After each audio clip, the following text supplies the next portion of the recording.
Good afternoon, Roy Thomas from Sutton Group Professional Realty and Halifax SeniorLiving.ca. We're here today to talk to you about one of the questions I get from a lot of clients, a lot of my retired folks who are selling. They're living in their house, they've paid their house off, very inexpensive to live there. They're looking at if they go and rent, they're going to have to pay rent, and they're wondering how are they going to be able to afford that. So I decided to show you a little breakdown of what it looks like and how you can easily be able to find the money, mostly from the sale of your property, and what you're going to save by not owning your property to be able to pay your rent. I'm going to do a rough breakdown here and encourage you, of course, to do your own on your own numbers, but we're just going to show you what typically you could expect it to look like. So for most of my clients going to rent, they're going to be paying between $1,300 and $1,800 for a month for an apartment. By the way, the majority of those apartments will include in-suite laundry and underground parking, so you don't have to worry about shoveling snow or cleaning your car off in the winter. All right, now, when you sell your house, the average sale price this year in Metro for a single-family detached home was $336,000. So for the sake of convenience, we're just going to round that off to $300,000 that you netted out of the sale of your property. Again, it would depend on what your property is going to sell for, but let's just take the $300K. If you invested that money, there are financial instruments that you can use to invest to produce an income from the equity in your home.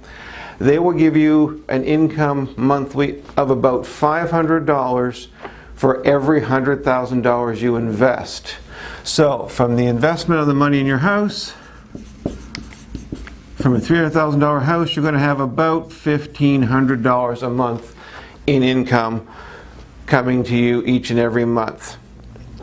The next thing is what you're going to save on property tax. Now again, this will vary depending on what your property tax is. For this example, I'm going to use a $2,400 tax bill a year or $200 a month.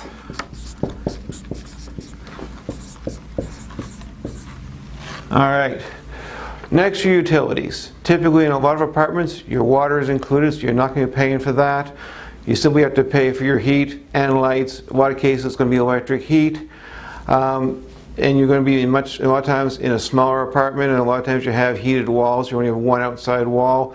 So let's just assume your utilities are going to drop by an average of $50 a month. And the last thing to look at is maintenance. You're no longer going to have to pay any maintenance. Everything will be done by the landlord, included in your rent. Now, maintenance can include a number of different things. It can include regular things like mowing the lawns and shoveling snow. If you're doing it yourself, there's no cost other than your time and effort. But a lot of my clients are paying people to come and mow their lawns, shovel the snow, and do the landscaping. So you have to factor in that cost. Additionally, there's big things that have to be done on a house over time, whether it be replace appliances, furnace, hot water heaters, windows, roofs, all a number of things that go and have to be replaced. So we're going to have to allow something for that. And again, what I recommend you do is take the last 3 to 5 years of what you spent on your property, try and determine an average. But let's just say for the sake of this discussion, we're going to use $150 a month.